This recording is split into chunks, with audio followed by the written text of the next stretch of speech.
Good evening, dear students. If you can see something in the frame, that's my tripod. I am sorry, I was unable to adjust it. But okay, greeting, dear students. So let's start with our today's class. So let me turn on my lights. Okay, fine. So we have to start to the topic reproduction through seeds. तो बच्चे इन topics में basically आपको ज़्यादातर समझने की ज़रूरत है the concept, not the bookish language, because school to school ये लैंग्वेज डिफर करती है, टीचर्स एक्सप्लेन कर देती हैं. सीड जो होता है ना बच्चे, वो एक यूजुअली सीड फ्रूट के अंदर डेवलप होता है, फ्रूट के इनसाइड डेवलप होता है. सो जैसे जैसे फ्रूट राइपन होता है, सीड मैच्योर होता चला जाता है. फ्रूट भी मैच्योर होता है राइपन होके, और सीड भी, तो दोनों मैच्योर होते चले जाते हैं. तो ऑल द सीड्स जो सॉइल पे गिरते हैं वो कैसे गिरते हैं जी? They get dispersed through various agents like air, water, insects and human beings. ये वेज ऑफ डिस्पर्सल है, इसका टॉपिक हम नेक्स्ट क्लास में करेंगे डिटेल में. तो सीड जब सॉइल पे गिरा तो कंपल्सरी नहीं है वो उगेगा. क्यों उगेगा नहीं उगेगा? कंपल्सरी क्यों नहीं है? Because this game depends on I think so you all are able to see my white sheet.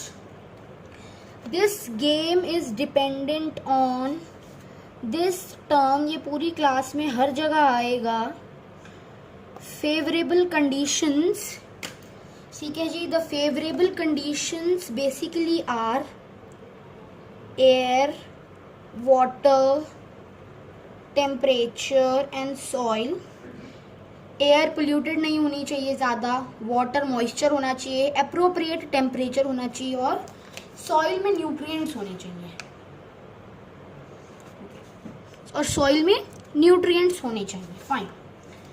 तो like appropriate air, water, soil and proper temperature, they grow to form new plants. Okay, I am sorry, मेरी voice थोड़ी बीच में हो गई थी. Okay, तो वो ग्रो करते हैं नया प्लांट फॉर्म करने के लिए. अदरवाइज नया प्लांट फॉर्म नहीं होता, वो सीड मर जाता है, it dies. So let's flip the page and here comes the important of the important things. This is the structure of seed. मैं इसमें से कुछ भी रीड नहीं करूंगा, मैं बताता हूँ. You just soak some seeds in water. ठीक है. अब जब उसको सीड स्प्लिट ओपन करोगे ना, तो आपको सीड दिखेगा. यहाँ पे कुछ चीज़ें जो थोड़ी फ्लफी फ्लैशी होती हैं, आपको ये ऐसे पौधा नहीं दिखेगा. You will get a seed coat and you will get a micropyle here. This is a micropyle. अच्छा, माइक्रोपाइल क्या होता है? माइक्रो मतलब छोटा, पाइल मतलब होल, एक छोटा होल. ये एक छोटा होल होता है जो सीड में वाटर की एंट्री अलाउ करता है. ये राजमा है यहाँ से. और ये जो है सीड स्प्लिट जब ओपन होगा यहाँ पे, तो ये जो फ्लैशी चीज़ हम देखते हैं ना, दिस इज कॉटिलिडन.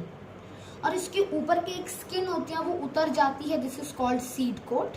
माइक्रोपाइल का काम होता है कि वाटर अंदर एंटर करे. कॉटिलिडन का काम होता है ये जो बेबी प्लांट है, जो फ्यूचर प्लांट उगेगा, उसको खाना देना, नरिशमेंट देना, जब तक वो फोटोसिंथेसिस का प्रोसेस खुद से नहीं कर पाता तब तक. सीड कोट सीड को प्रोटेक्ट करती है और जर्मिनेट नहीं होने देती. जब वो उगता है तो ये जो सीड कोट होता है ना, ये अलग होता चला जाता है. इसको पानी में भिगोगे तो अपने आप ही सेपरेट होना स्टार्ट हो जाएगा. Now growth of a plant. अच्छा, बेबी प्लांट आपने देखा. अब कॉटिलिडन ना, जैसे इसको मैंने काटा, इसमें 2 कॉटिलिडन निकले. कई चीज़ों में only 1 cotyledon is present. So I will show you some examples of 1 cotyledon and 2 cotyledon. Okay students, तो ये पेज था जिसपे हम थे ना, हम कॉटिलिडन के बारे में बात कर रहे थे. और जी मैंने यहाँ पे आपको बोला कि ना जनरली जो हमने सीड्स पढ़ने हैं ना, इनको हम 2 टाइप का कहते हैं, मोनोकॉट एंड डाइकॉट. इनके बहुत सारे एग्जाम्पल्स होते हैं, आपकी बुक्स में गिवन होंगे, आप देख सकते हैं. जैसे मोनोकॉट को मैं कहता हूँ राइस, वीट, मेज, ये होते हैं. डाइकॉट को मैं क्या कहता हूँ? बीन, है ना, पल्सेस, ये सब होती है इसमें. और भी बहुत सारी चीज़ें होती है. सोयाबीन होता है, है ना, ये चीज़ें होती हैं, तो इन ज़्यादा डिटेल में नहीं जाएंगे। Monocot the plants having 1 cotyledon, dicot the plants having 2 cotyledon. बस इतना हमें करना है, ज़्यादा डिटेल में नहीं जाना। सो ये देखो, ये कुछ चने हैं जो मैंने सोक करके ले रखे हैं, तो I will show you this closeup ज़रा here, you can see. Yes, focus ले ले भाई, ले ले, फोकस ले ले। तो इस चने में ये जो ये है ना, इसके ऊपर ये ब्राउन कोटिंग ऐसे देख रहे हो, ये खुल रखी है, ये था इसका सीड कोट। इसको मैं ज़रा ऐसे ट्राई करता हूँ पिंच करने की। Yes yes yes, here I got it, finally I got it, fine. Okay, मैं निकालता हूँ इसको। एंड यस, ये पानी में डूब गया था। तो ये है हमारे पास चने के डाइसेक्शन। ये उसके ऊपर का सीड कोट देख सकते हो, निकल करके अलग हो चुका है। ये सीड कोट था उसके ऊपर। 3 दिन 2 दिन मैंने भिगोए थे अच्छे से ताकि हो जाए। ये इसके ऊपर देख रहे हो, ये 2 कॉटिलिडन्स है चने में से निकले।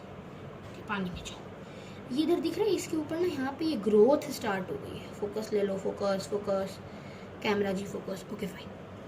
तो ये जो है इसके ऊपर इधर ऐसे कॉटिलिडन के ऊपर ग्रोथ स्टार्ट हो गई है। तो ये जो चने हैं ना बच्चे, कभी चने को ध्यान से बड़े ऑब्जर्व करना। यहाँ पे ना इधर focus focus focus. Okay, I am sorry. चने का ना ये ऊपर वाला इधर ऐसे वाला स्ट्रक्चर है ना, ये जो इसके ऊपर दिस पॉइंट बेसिकली यहाँ पे ये दिस चीज में यहाँ पे एक छेद होता है, दिस इज कॉल्ड माइक्रोपाइल।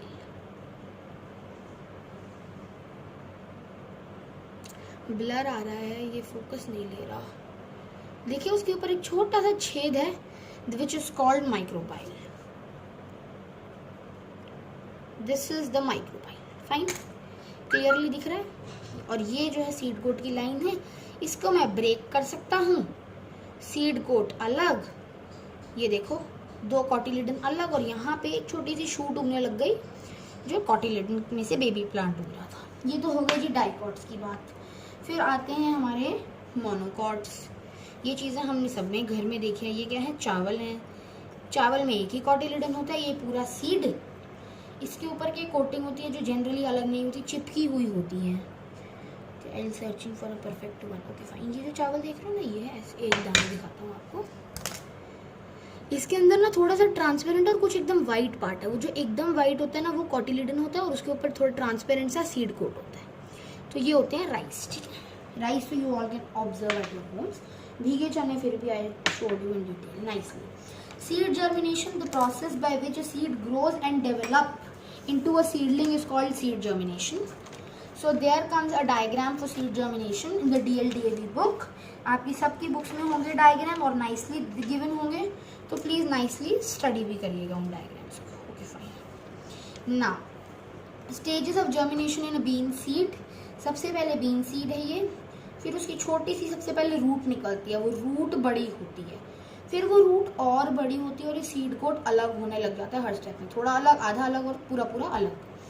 फिर ये जो है यहाँ पे क्या होगा, फर्स्ट लीव एमर्ज होते हैं, तब तक ये 2 कॉटिलिडन इसके चिपके रहते हैं, और फिर यहाँ पे जो पूरा यंग प्लांट उगा तो कॉटिलिडन हट के फेंक देता है प्लांट के, I had used all of your nourishment, now I don't need you. यहाँ पे एक एक्टिविटी है, इसने लिखा है सीड्स को मॉइस्ट कॉटन पे, कोई भी सीड ले लो, चने ले लो, मूंग दाल ले लो, कुछ भी ले लो, keep seeds on moist cotton at room temperature. ठीक है, keep seeds without water at room temperature, keep seeds in a dish completely filled with water at room temperature, keep the dish having seeds on moist cotton in an ice box or in a refrigerator. इन चारों activities में हमने seed रखा, किसमें germinate करेगा seed, obviously in the case A, because इसमें क्या है, appropriate temperature है, अप्रोप्रिएट मॉइस्चर है, और उसको एयर मिल रही है। यहाँ पे क्या है, कोई मॉइस्चर नहीं है, यहाँ पे क्या है, एयर नहीं है सीड्स के पास, डूबे पड़े हैं एकदम पानी में, और इधर क्या है, टेम्परेचर नहीं है। अच्छा, यहाँ पे एयर नहीं है, ये फैक्टर मैं मानता हूँ, बट अगर ये जो भीगे हुए सीड्स हैं, इसको फिर से इस सी वाले को सीड्स को ए के प्रोसेस के तरीके से अगर रखा जाए, भीगे हुए सीड्स को, वो तो भी अच्छे से ग्रो कर जाते हैं। तो यहाँ पे देखो लिख रखा है कि conditions present and conditions absent. तो ये चीज़ें आप देख सकते हैं. Now comes the most important thing, reproduction through different parts of a plants. यहाँ पे लिखा है एक birch tree can produce up to 1 million of seeds in a year. तो आपको सर्च करना है जी बर्च ट्री होता कैसा है, दिखता कैसा है, उसके बारे में you will search it on your own. Now comes vegetative reproduction. Vegetative reproduction is needed because, अच्छा सबसे पहले definition, the growth of the plants without the involvement of seed or via the different parts of the plants are called reproduction. Which reproduction? Vegetative reproduction. Fine. Vegetative reproduction ज़्यादा अच्छी है because ये easy है और ये faster है और ये सेम नंबर ऑफ प्लांट्स बनाने में हेल्प करती है, एकदम सेम. वेजिटेटिव रिप्रोडक्शन से प्लांट्स पेरेंट प्लांट के बिल्कुल कार्बन कॉपी फोटोकॉपी निकलता है, सेम प्लांट बनता है. तो ये उन प्लांट्स को भी ग्रो करने में हेल्प करते हैं जैसे बनाना जो ज़्यादा सीड्स नहीं बियर करते. यहाँ पे लिखा है विच बियर नो सीड्स. इसको मैं गलत कह सकता हूँ बिकॉज बनाना को जब आप बीच में से सेंटर में से कट करोगे ना, उसमें छोटे छोटे ब्लैक कलर के सीड्स निकलेंगे and that small black seeds are there. और वो जो है आप जब मिजोरम टाइप के उधर जाओगे तो काली मिर्च होती है ना, उतने बड़े बड़े बीज निकलते हैं केले के. ईस्टर्न साइड में वहाँ पे ऐसे छोटे केले होते हैं और उनमें बीज होते हैं और वो बीज से उगते भी हैं. तो नो सीड्स वाला फॉर्मूला इज रॉन्ग, बट अभी छोटी क्लासेस में हम सब कुछ भी नहीं पढ़ा सकते, that's why it is also correct also somehow. Now comes this reproduction through underground stem. इसमें लिखा है कि बनाना, जिंजर, पोटैटो, अनियन भी एक एग्जाम्पल होता है जो अंडरग्राउंड स्टेम से उगते हैं. ये जो है in these plants part of the stem present underground grows and develops into roots and shoots to make new plants. मतलब ये स्टेम होती है अंडरग्राउंड, रूट नहीं होती, डोंट गेट कंफ्यूज्ड. ये स्टेम होती है जो अंडरग्राउंड उगती है. इनको कहते हैं फूड स्टोरिंग स्टेम. ये आपने छोटी क्लासेस में पढ़ रखा है, फूड स्टोरिंग स्टेम्स. ठीक है, तो जैसे जिंजर है, पोटैटो है, बनाना है, ये ऐसे ही उगते हैं. तो let me show you also that I have made this notes also here, so let me show you this. ये देखिए, ये जो है आपको एग्जांपल देता है अंडरग्राउंड स्टेम के थ्रू रिप्रोडक्शन. ये बनाना है, पोटैटो है ना, पोटैटो के ऊपर प्रेजेंट होती है आई या बड. ये छोटे छोटे डॉट्स होते हैं, दीज आर कॉल्ड आई या बड इन अ पोटैटो. इन जिंजर ऐसी लाइनें बनी होती है ना, ये जो लाइनें होती हैं इनको कहते हैं नोड्स. और ये जो दो लाइनों के बीच का गैप होता है इनको कहते हैं इंटरनोड्स. तो यहाँ पे मैंने ऐसे रिप्रेजेंट करा है कि nodes, gap, that is internode. दो नोड्स के बीच का इंटर स्पेस इज इंटरनोड्स. अच्छा, किसी भी नोड के ऊपर से न्यू प्लांट ग्रो करना स्टार्ट कर जाता है. अनियन को आप आधा बीच में से ना ऐसे चॉप कर दीजिए तो नीचे से उसकी हल्की हल्की सी रूट्स होती हैं. और कई दफ़ा जो पुराने अनियंस होते हैं ना, वो ऊपर रखे रखे वो जनरेट करें, जर्मिनेट होना स्टार्ट हो जाते हैं. यहाँ पे नोड्स के थ्रू उगते हैं, यहाँ पे बड के थ्रू उगता है, near it is grows through bulb. Onion को जब बीच में से आधा कट करते हैं तो उसमें एक बल्ब निकलता है, उससे ग्रो, वो मतलब आधे कट नहीं, पूरे अनियन के बीच में से उगता है. वो बल्ब कंप्लीट सर्कल होता है, बट हम उसको आधे से भी समझ सकते हैं.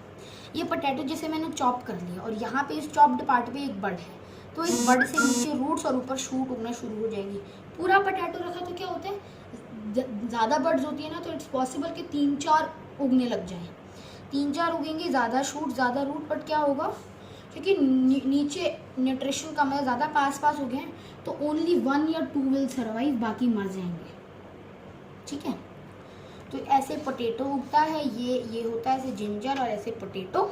तो I am just showing you potato, ginger, onions real में लाके, ताकि आपको अच्छे से अंडरस्टैंड कर सको, समझ सको. Okay, so I brought things but onion was unavailable. तो आप घर पे खुद काटोगे और उसमें बल्ब फाइंड आउट करोगे. ठीक है, लाइट नहीं जलती उस बल्ब में, उसको वैसे बल्ब कहते हैं. ये देखो, ये आलू है, you can see this potato, बहुत सुंदर पोटैटो है.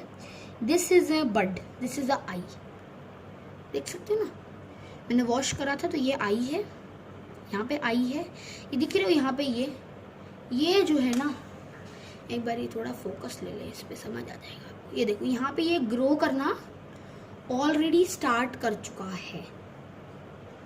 थोड़ा पुराना रखा हुआ था तो ये देखो यहाँ पे ग्रो करना स्टार्ट कर गया. ये यहाँ से भी, ये दो भी आसपास बर्ड्स हैं, यहाँ से भी ग्रो कर रहा था बट नहीं करा।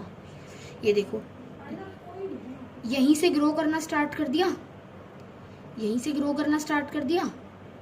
तो ये होते हैं पोटैटो के बल्ब्स, सॉरी पोटैटो की आइस, पोटैटो के बड्स।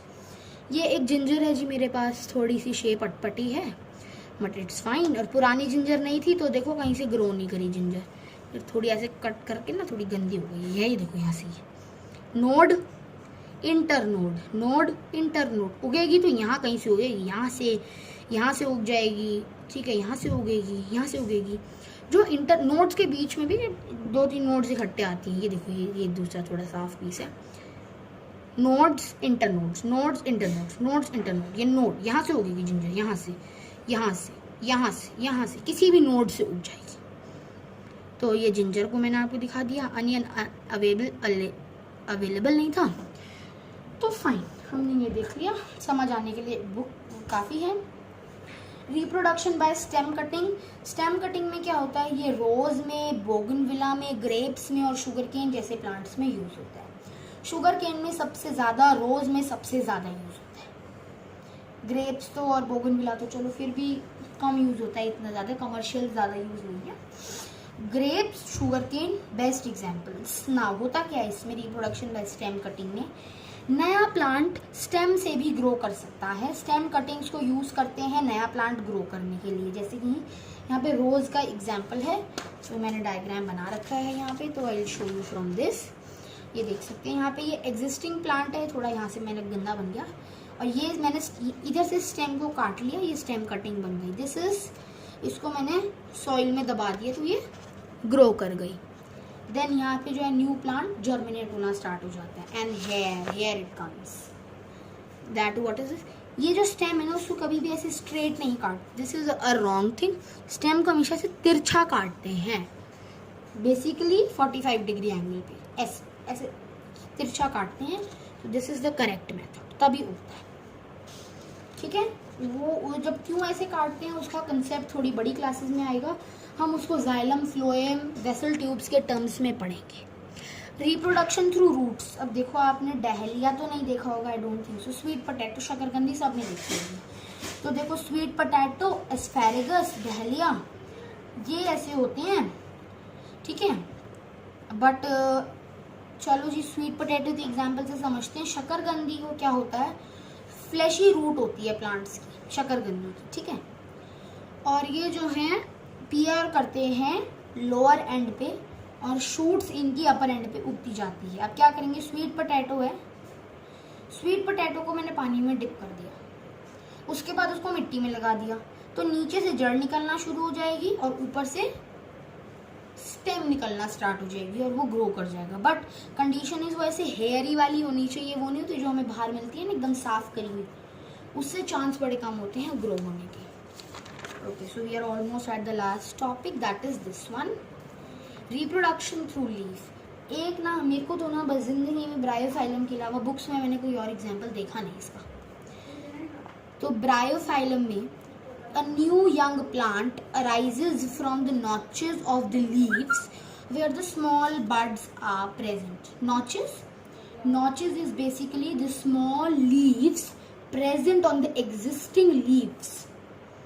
Existing leaves के साइड में small leaves are present, that those are known as notches, ठीक है। And these small buds, ये देखो new plant arising from notches, these small buds gets detached from the leaves and develop into new plant. ये यूं का यूं नीचे गिरेगा, इसमें से एक ऐसे एक ऐसे एक ऐसे, ये मतलब ये समझ लो बिना कांटों का एलोवेरा होता है, बिना जेल का एलोवेरा होता है, एलोवेरा जैसे ही उगता है।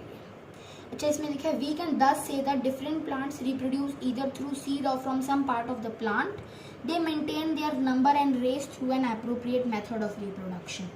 कोई क्वेश्चन आ जाए, define appropriate method of reproduction in plants, तो व्हाट यू कैन राइट कि there is no as such appropriate method of reproduction, but each and every plant uses different methods to reproduce which is appropriate for maintaining its race and number, ऐसे लिख सकते हैं। ठीक है, short करके लिख सकते हैं. So I think so this is we are on the end of our class for this time. थोड़ा शॉर्ट में ख़त्म हो गया ये, though the concepts were more. Starting में it took me time also to like I was new to it, but now it's fine. So बच्चे seed dispersal से we will start from the next class. 3 parts में हमने पूरा chapter cover करना है, तो 2 parts मैं बना चुका हूँ. सीड डिस्पर्सल वैसे मैं ले सकता था आज, but I am not prepared. मुझे लगा नहीं था इतना जल्दी सारा कंसेप्ट समझ आ जाएंगे. कोई डाउट्स हो तो please write give me in the comment section. जैसे मेरे 2 चैप्टर कंप्लीट हो जाएंगे फिर मैं दोनों का कंबाइंड डाउट सेशन ले लूँगा एक दिन. और लाइव चाहते हो तो लाइव का भी बता देना, फिर हम लाइव सेशन की भी ट्राई करेंगे इफ़ पॉसिबल. तो ये हमने इधर तक कर लिया है. So now let's revise what we have studied till now. Chapter plants, revision notes. चलो थोड़ा सा फोर्स का वो बढ़ा देते हैं. चलो now it's fine. Revision notes में हमने सबसे पहले पढ़ा था रिप्रोडक्शन थ्रू सीड. उसमें इंट्रोडक्शन था, उसमें क्या था, वेयर सीड डेवलप्स. कहाँ पे डेवलप करता है जी, ये पढ़ा था हमने. Then we studied what, fruits की राइपनिंग, फ्रूट्स की मैच्योरिटी, सीड की मैच्योरिटी. रिकॉल हुआ कुछ. फिर हमने पढ़ा था डिस्पर्सिंग एजेंट्स. एजेंट्स के नाम पढ़े थे, wind, water, insects, animals, humans. Do you know में फिर हमने नहीं सॉरी फिर इसमें हमने पढ़ा था वाई मेनी सीड्स डाई या दे डू नॉट जर्मिनेट. हमने ये पढ़ा था. then we did favorable conditions, do not germinate, या we did favorable conditions. and do you know में हमने क्या पढ़ा था, Seychelles coconut, fruit of palm tree looks like double coconut. I think like I missed on this part, but मैं बता देता हूँ अभी. जो पाम ट्री होता है ना, उसका जो फ्रूट सीड होता है, फ्रूट होता है, that looks like a shape of 2 coconuts attached to each other. Like there I can show you. कुछ ऐसा सा होता है स्ट्रक्चर में, ऐसा सा. इसे ना 2 coconuts attached ऐसा लगता है. उसमें यहीं पे वो सब कुछ होता है. तो it like looks like 2 coconut attached होते हैं, तो it is sometimes called double coconut. Then structure of the seed we did micropyle, उसका definition करा, function करा. Then we did seed coat, उसका definition करा, function करा. Then we did cotyledon, उसका भी definition करा, function करा. ठीक है, तो ये हमने करा चीजें. Then we did monocots and dicots, examples करे इन दोनों के. ठीक है जी. Then we did embryo या baby plant में definition, process of growth of the plant में we did favorable conditions, food for the young plant. Then we did earlier and later, और उनका nourishment कौन करता है. लीफ आने से पहले earlier, बाद में later on, तो मतलब पहले बाद में क्या, cotyledon and younger plants. फिर seed germination की क्या definition करा, steps करा, diagram करे, favorable conditions करी, तभी तो seed germinate होगा. मैंने बोला था favorable conditions बार बार ही repeat होगा. डू यू नो में वी डिड बर्च ट्री. आपको गूगल पे सर्च करना, आपका रिसर्च वर्क 1 है ये. फिर आपको नंबर ऑफ सीड्स बताने बर्च ट्री के, million seeds in a year, time period भी हो सकता था 1 पॉइंट. वेजिटेटिव रिप्रोडक्शन की डेफिनेशन, कौन से पार्ट से होती है और क्यों डिजायरेबल होती है, वी डिड दैट. इन सब में almost we did definition, their brief notes and their examples. इन 2 में अंडरग्राउंड स्टेम और स्टेम कटिंग में हमने डायग्राम्स करे थे. You can see these diagrams. तो जिस बुक में, जिस स्कूल की बुक में ना हो वो कर सकते हैं. ठीक है, एंड ये स्टेम कटिंग वाले ये रहे. ठीक है, तो आपको मैंने दिखाए थे, आपने स्क्रीनशॉट ले लिए होंगे I guess. So this is the 3rd page. तो हमने इसमें डायग्राम्स वगैरह मैंने आपको बता दी है. अच्छा, डेफिनेशन तो हमने करी नहीं थी मेरे को जहाँ तक याद है. तो बच्चे क्या था डेफिनेशन, बेसिकली क्या होती हैं.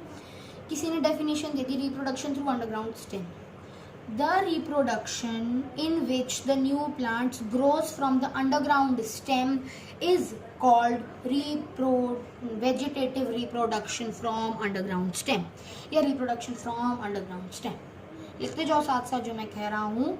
You can right the reproduction, मैं 2 डेफिनेशंस लिखवाऊंगा इसमें. The reproduction which is taken place by underground stem is called reproduction through underground stem. Second method हम लिखेंगे the part used for reproduction is underground stem. ये brief note पे ऐसे 2 point लिख सकते हैं, ठीक है. तो ये हो गया जी. रिसर्च में आपको क्या रिसर्च करनी है? More examples of reproduction through roots. फिर आपको कमेंट करना है, ठीक है. आपको ये बता के फिर मुझे कमेंट करना है. तो we did only this much. So now comes the assignment from topic reproduction through seeds and vegetative reproduction and structure of seed में से सारे ये क्वेश्चंस हैं जो हमने आज ये 2 ही टॉपिक करे थे. तो बच्चे इसमें क्या लिखा है? सबसे पहले डेफिनेशन फेवरेबल कंडीशंस की, इसकी. बेबी प्लांट जो मैंने आपको बताया था ना, उसको सीडलिंग भी कहते हैं, उसको एम्ब्रियो भी कहते हैं. फिर seed germination, vegetative reproduction through underground stem, through stem cutting, through root, through leaves and notches. इनकी डेफिनेशन. कुछ ना समझ आए कमेंट करिए, गूगल पे सर्च करिए, थोड़ा रिसर्च खुद भी करनी चाहिए. Explain the structure of seed with diagram, है ना. Structure of seed with diagram में आपको क्या दिखाना पड़ेगा? एक कंपोनेंट दिखाने पड़ेंगे अलग अलग, और फिर उसको पूरे को एक्सप्लेन करना है. किसी की डेफिनेशन डालो, किसी का फंक्शन डालो. तो ऐसे ऐसे 5 नंबर का आपको आंसर बनाना है. ये explain the structure of seed 3 number में भी आ सकता है, 5 नंबर में भी आ सकता है. आपको ये दोनों बारी अटेम्प्ट करना है विदाउट डायग्राम. एक बारी 3 नंबर के हिसाब से लिखो, एक बारी 5 नंबर के हिसाब से लिखो. तो आपका पूरा कंसेप्ट क्लियर होता चला जाएगा. अगर आप मेरी पूरी असाइनमेंट सॉल्व कर रहे हैं, अपने हाथ दुखा रहे हैं लिखने से, तो क्या होगा? एक्सेप्ट इतना लिखने में हाथ दुख जाएगा, बट क्या होगा बच्चे? कंसेप्ट क्लियर होते चले जाएंगे, समझ आता चला जाएगा, लिखने की प्रैक्टिस होती चली जाएगी. तो आपको क्या है? Everything would be clear and completely clear. फिर आगे आपको कुछ करने की जरूरत नहीं पड़ेगी ज़्यादा रिवीजन के अलावा पेपर्स में. Wire diagram show micropyle, seed coat, cotyledon, embryo. 4 number के डायग्राम बन जाएगा. एक ही डायग्राम में दिखाओ, 2 में दिखाओ, आपकी मर्जी. Explain how a baby plants grow briefly. Germination के प्रोसेस को 2 नंबर में एक्सप्लेन करना very briefly. Explain with examples when a seed develops in a plant और नॉट. इसमें क्या हिंट दे रखे? फेवरेबल कंडीशंस के अपॉन आपको आंसर देना है कि क्या सीड डेवलप करेगा कि नहीं. 3 नंबर में देना है. Explain germination with the help of a diagram. 5 number का क्वेश्चन. ये सेम क्वेश्चन मैं बना सकता हूँ. एक्सप्लेन जर्मिनेशन 3 नंबर का लिख सकते हो आप. Draw the stages of germination of a bean seed. Stages 3 number का खाली diagram. Demonstrate an activity to show whether seed needs favourable conditions or not. If yes conditions, what are the conditions. अच्छा बच्चे, सो इसमें आपने remember one thing. जब भी it is ना said to you to draw an activity, तो उसकी ना प्रोसेस होते हैं लिखने के. एम, मेथडोलॉजी, प्रोसीजर या मेथड, कुछ भी कह लो. थर्ड इज उसकी ऑब्जर्वेशंस, क्या ऑब्जर्व करा.